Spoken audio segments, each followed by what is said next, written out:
Morning everyone, welcome to TSN the school. Myself Swati Mahavar. Today we start history of class 10th. We start with chapter number 3, the making of a global world. This is the 10th part of this chapter. 9 parts are completed. Come to the page number 73. From page number 73 we will start the 10th part of this chapter. Come to page number 73. Page number 73 पर last paragraph के ऊपर थे हम. Come to the last paragraph of page number 73. The depression proved less grim for urban India because of falling prices. Those with mixed incomes से town dwelling land owners who received rents and middle class salaried employees now found themselves better off.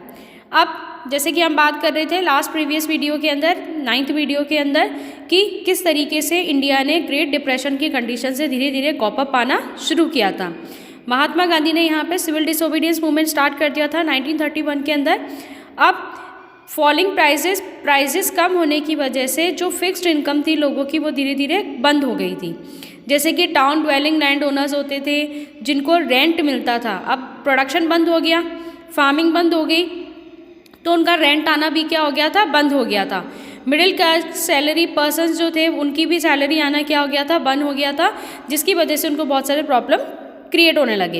Everything cost less, सब चीज़ों की कीमतें down चली गई थी क्योंकि लोगों के पास पैसा ही नहीं था चीज़ें खरीदने के लिए, तो चीज़ें क्या हो गई, सस्ती हो गई ताकि कोई तो उसको खरीद सके. Industrial investment also grew as the government extended tariff protection to industries under the pressure of nationalized opinion. अब इंडस्ट्रियल इन्वेस्टमेंट यानी इंडस्ट्रीज धीरे धीरे इन्वेस्टमेंट करने लगी एज द गवर्नमेंट एक्सटेंड, जब गवर्नमेंट ने टैरिफ प्रोटेक्शन एक्सटेंड कर दिया कि आपको टैरिफ से छूट दी जाएगी, तो उस कंडीशन के अंदर इंडस्ट्रीज़ के अंदर लोगों ने वापस से इन्वेस्टमेंट शुरू किया ताकि इंडिया जो प्रेशर की कंडीशन में चल रहा है वो धीरे धीरे क्या हो जाए, ख़त्म हो जाए. और नेशनलिस्ट ओपिनियन, कंट्री को बचाने के लिए इंडस्ट्रियलिस्ट ने क्या किया, अपने कंपनीज़ के अंदर वापस से इन्वेस्टमेंट उन्होंने शुरू किया. क्यों? क्योंकि गवर्नमेंट ने उनको टैरिफ फ्री कर दिया था, टैरिफ से प्रोटेक्शन दिलाया था गवर्नमेंट ने उनको. टैरिफ समझते हैं आप लोग, मैंने आप लोगों को बताया था एक तरह का टैक्स जो होता है, एक कंट्री का प्रोडक्ट दूसरी कंट्री में सेल करने के लिए जो टैक्स दिया जाता है वो टैक्स क्या कहलाता है, टैरिफ कहलाता है. Now come to the next section, rebuilding a world economy, the post war era. अब वॉर तो हो गया, वॉर के बाद में क्या हुआ था, the second world war broke out a mayor 2 decades after the end of the first world war. अब फर्स्ट वर्ल्ड वॉर जब ख़त्म हुआ उसके 2 decades यानी 20 सालों के बाद वापस से सेकेंड वर्ल्ड वॉर शुरू हो गया. It was fought between the axis powers and the alliance. अब ये जो सेकेंड वर्ल्ड वॉर था वो किसके बीच में हुआ था, नाजी जर्मनी और इटली का एक ग्रुप था जिनको क्या बोला गया, एक्सिस पावर्स बोला गया, और एक ग्रुप था अलायंस का. कौन सी कंट्रीज थी इसके अंदर, British, France, the Soviet Union and the US. You have to learn both the groups, okay, कि किन 2 ग्रुप्स के बीच में यहाँ पर सेकेंड वर्ल्ड वॉर हुआ था. It was a war waged for 6 years on many fronts in many places over land on sea in the air. और ये जो वॉर था वो 6 सालों तक लड़ा गया था, 6 सालों तक वर्ल्ड वॉर चला था ये, और लैंड, सी, एयर तीनों जगह के ऊपर ये वॉर हुआ था. ठीक है, लैंड एरिया में भी हुआ था, लैंड एरिया में भी लड़ाई झगड़े होते थे, पानी के अंदर भी होते थे और हवा के अंदर भी, एयरफोर्स के अंदर भी ये इस तरीके के लड़ाई झगड़े चलते थे. Once again death and destruction was enormous. अब वॉर हुआ है तो डेथ और डिस्ट्रक्शन तो होना ज़रूरी है, लोगों का मरना, चीज़ें खराब होना, प्रॉपर्टी डिस्ट्रॉय होना, ये सारी चीज़ें यहाँ पर पॉसिबल थी. एटलीस्ट 60 million पीपल और about 3% of the world's 1939 population are believe to have been killed. अब देखो कितने लोग मर गए यहाँ पे, 3% वर्ल्ड की जो पॉपुलेशन थी, 60 million पीपल और अबाउट 3% ऑफ द 1939 के अंदर जितनी पॉपुलेशन थी उसका 3% लोग क्या हो गए, मर गए, किल्ड डायरेक्टली और indirectly as a result of a war. Millions were also injured, और मिलियंस ऐसे थे जो इंजर्ड हो चुके थे. Unlike in earlier war, most of these deaths took place outside the battlefield. Many more civilians than soldiers died from war-related causes. और ये जो वॉर था वो बैटल फील्ड के अंदर होता था, यानी जहाँ पर युद्ध एरिया होता था, यहाँ पर युद्ध लड़ा जाता था, उस एरिया के अंदर भी होता था और अंदर सिटी के अंदर भी होता था। लोगों का मरना यानी सिविलियंस को भी यहाँ पे मारा जाता था, सिविलियंस और सोल्जर्स सभी यहाँ पे मरते थे। Vast part of Europe and Asia were devastated, सबसे ज़्यादा यूरोप और एशिया का पार्ट डिस्ट्रक्टेड हुआ था यहाँ पे। And several cities were destroyed by aerial bombardment और रेंटलेस आर्टिलरी अटैक्स। ठीक है, अब बॉम्बिंग जो हुई थी, बॉम्बिंग होने की वजह से सिटी एरिया भी पूरी तरह से यहाँ पे डिस्ट्रॉय हो गया था। The war caused an immense amount of economic devastation and social disruption. ठीक है, अब इकोनॉमिक डिवेस्टेशन तो आना ही है, जब इतना नुकसान होगा तो इकोनॉमिक डिवेस्टेशन आना यहाँ पे क्या है, पॉसिबल है। एंड सोशल डिस्पर्शन, यानी कि सोसाइटी भी पूरी तरीके से नष्ट हो चुकी थी और इकोनॉमी भी पूरी तरह से यहाँ पे डिस्ट्रॉय हो चुकी थी। Reconstruction promise to be long and difficult, अब जो चीज़ें टूट चुकी थी, जो डिस्ट्रॉयशन यहाँ पर हुआ था, उसको वापस से रिकंस्ट्रक्ट करना बहुत ही लंबा प्रोसेस था और बहुत ही डिफिकल्ट था। Two crucial influences shaped post war reconstruction. The first was the US emergence as the dominant economic, political and military power in the Western world. अब यहाँ पर दो चीज़ें बहुत ज़रूरी थी पोस्ट वॉर के रिकंस्ट्रक्शन के लिए, दो चीज़ें यहाँ पर हुई थी। सबसे पहले तो क्या हुआ था, US emergence as the dominant economic, political and military power in the Western world. पूरे वेस्टर्न वर्ल्ड के अंदर सबसे ज़्यादा डोमिनेंट कौन हो गई थी, यूएस का इकोनॉमिक, पॉलिटिकल, मिलिट्री, ये सब क्या हो गए थे, गुलाम हो गए थे पूरे वेस्टर्न वर्ल्ड के अंदर। The second was the dominance of the Soviet union, और सबसे ज़्यादा पीछे कौन चले गए, सोवियत यूनियन। ठीक है, दो कंट्रीज़ जो थे यूएस और सोवियत यूनियन, ये दोनों कंट्रीज़ क्या हो गए, बिल्कुल पीछे चले गए थे। It had made huge sacrifice to defeat Nazi Germany and transformed itself from a backward agriculture country into a world power during the very years when the capitalist world was trapped in the Great Depression. अब मैंने अभी आप लोगों को बताया कि US और Soviet union, ये दो कंट्रीज़ ऐसे थे जो पूरा बैकवर्ड जा चुके थे, डाउनवर्ड जा चुके थे, इनकी इकोनॉमी पूरी डाउन हो चुकी थी। क्यों, और इन्होंने क्या किया था, नाजी जर्मनी को हराने के लिए बहुत ज़्यादा सेक्रीफाइस किया इन्होंने। इनका इकोनॉमिक, सोसाइटी, जो कंस्ट्रक्शन, जो डेवलपमेंट था, वो सारी चीज़ें यहाँ पे ख़त्म हो गई थी। तो वापस से इन्होंने अपने आप को स्ट्रगल करके वापस से इन्होंने अपने आप को स्टैंड किया और बैकवर्ड एग्रीकल्चर कंट्रीज जो था पूरे वर्ल्ड के अंदर, इसने क्या बना ली, अपनी पावर बना ली। कब, जब कैपिटलिस्ट वर्ल्ड बना था। कैपिटलिस्ट वर्ल्ड का मतलब क्या है, जब कंपनी मशीन से प्रोडक्ट बनाए जाते थे, जब मशीन प्रोडक्ट बनाए जाते थे, तो उस कंडीशन के अंदर वो क्या कहलाता था, कैपिटलिस्ट वर्ल्ड। यानी कि इसने ज़्यादा से ज़्यादा इंडस्ट्री सेटअप की और ज़्यादा से ज़्यादा प्रोडक्ट बना करके पूरे वर्ल्ड के अंदर इन्होंने बेचा, ताकि ग्रेट डिप्रेशन की कंडीशन से ये कंट्रीज़ बाहर आ सके। कौन से दोनों countries, US and Soviet Union. Post, now the next topic is post war settlement and the Bretton Woods institution. अब किस तरह से सेटलमेंट्स हुए थे, क्या है Bretton Woods institution. Economist and politician drew two key lessons from interwar economic experience. दो सीख यहाँ पे मिली थी कंट्रीज़ को देखने के लिए। सबसे पहला तो क्या, industrial society based on mass production can not be sustain without mass consumption. पहली चीज़ तो यहाँ पर क्या देखने को मिली कि अगर आप मास प्रोडक्शन करते हो तो उसका मास कंजप्शन होना भी क्या है, ज़रूरी है।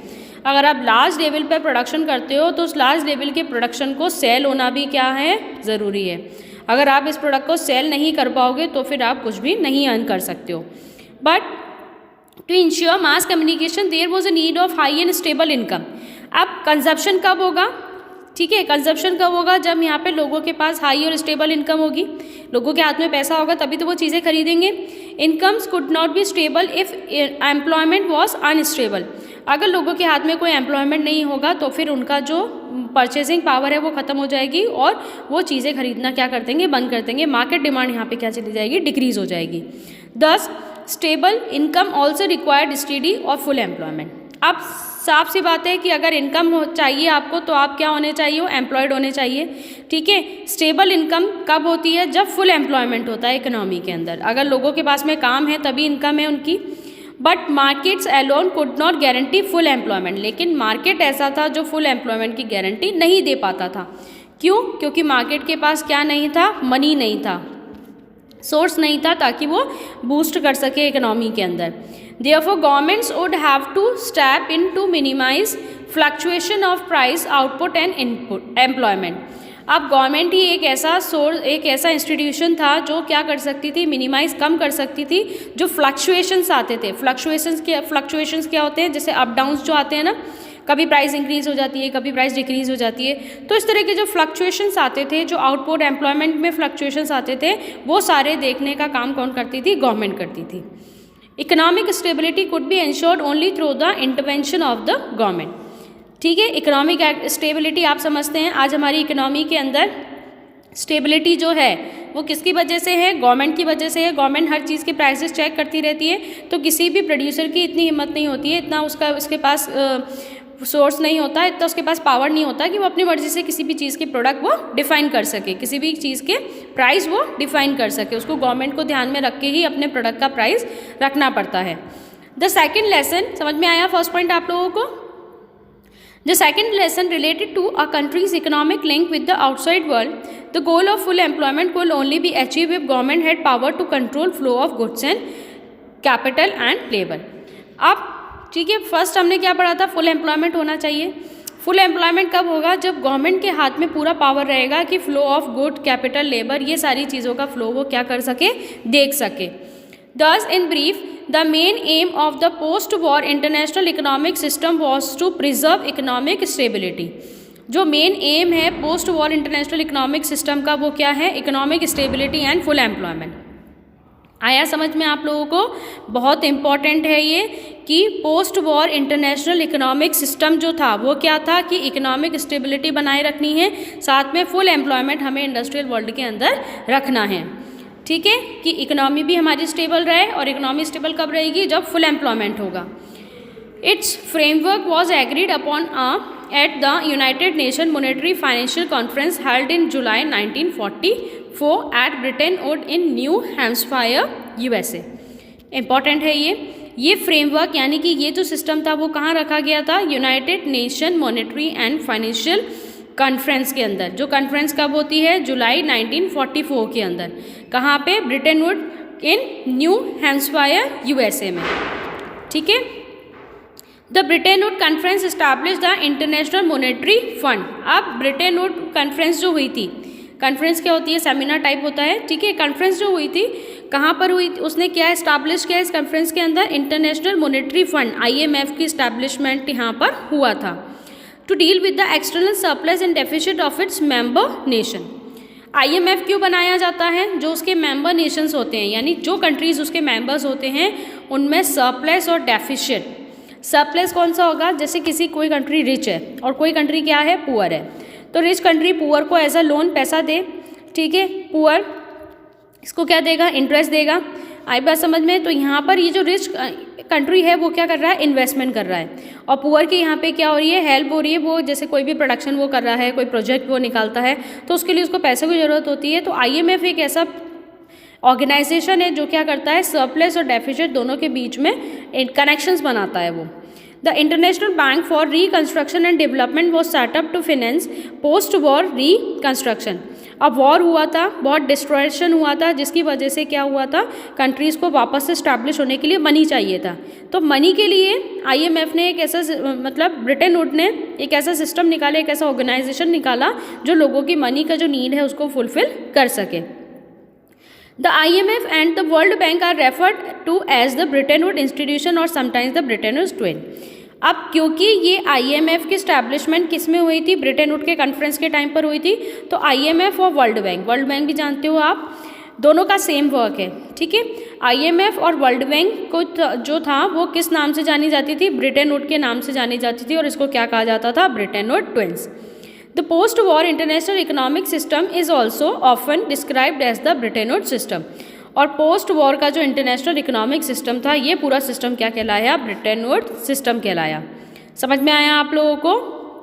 इंपॉर्टेंट है ब्रिटेन वुड्स सिस्टम, लर्न करना इसे।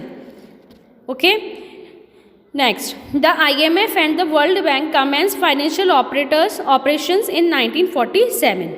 अब IMF और world bank financial operations finance करना उसने कब शुरू कर दिया, 1947 में कर दिया था। Decision making in these institution is control by the western industrial powers.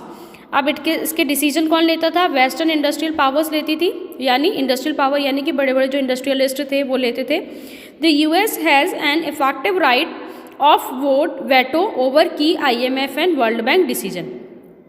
अब यूएस के पास क्या था? वेटो पावर था। वेटो पावर ये कि IMF और वर्ल्ड बैंक अगर कोई डिसीजन लेते हैं, अगर यूएस को उनका वो डिसीजन पसंद नहीं आता है, अच्छा नहीं लगता है, तो वो उस डिसीजन को क्या कर सकता है? रद्द कर सकता है, रोक सकता है।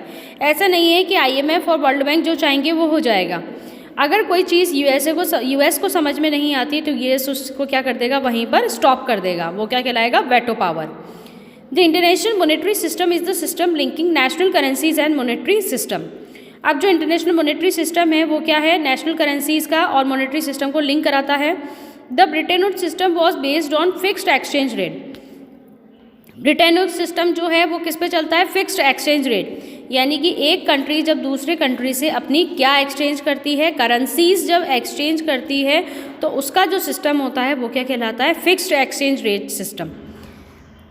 जैसे फॉर एग्जाम्पल $1 का प्राइस क्या है? जैसे $1 का प्राइस 70 रुपीज़ है, तो ये क्या है? फिक्स है कि $1 70 रुपीज़ में एक्सचेंज होगा। तो ये जो फिक्स जो होता है वो क्या कहलाएगा? फिक्स्ड एक्सचेंज रेट, कि आप $1 को किस में एक्सचेंज कर सकते हो? 70 रुपीज़ में एक्सचेंज कर सकते हो। In this system national currencies for example the Indian rupee were pegged to the dollar at a fixed exchange rate. अभी मैंने आप लोगों को बताया इस सिस्टम के अंदर इंडियन रुपी का मीन निकाला जाता है, करेंसी फॉर्म निकाला जाता है कि इंडियन रुपी का कितना करेंसी $1 के बराबर है। The dollar itself was anchored to gold at a fixed price of $35 per ounce of gold. अब डॉलर के गोल्ड के टर्म्स में भी क्या है? फिक्स्ड प्राइस है कि 35 आउंस क्या रहेगा? $35 क्या रहेगा? Ounce of gold. गोल्ड के जो गोल्ड की जो करेंसी है, मतलब गोल्ड की जो भी रेट होती है उस रेट से एक्सचेंज होगा कितना? $35। जैसे 1 ग्राम गोल्ड का जो एक्सचेंज रेट होगा वो कितना होगा? $35। समझ में आया आप लोगों को यहाँ तक? ये पार्ट आपका यहाँ पे कंप्लीट हो गया, आपका 10th पार्ट कंप्लीट हो गया। एक इसके बाद में एक 11th पार्ट और है, उस पार्ट में आपका ये चैप्टर कंप्लीट हो जाएगा। Okay, thanks for watching and stay home, stay safe.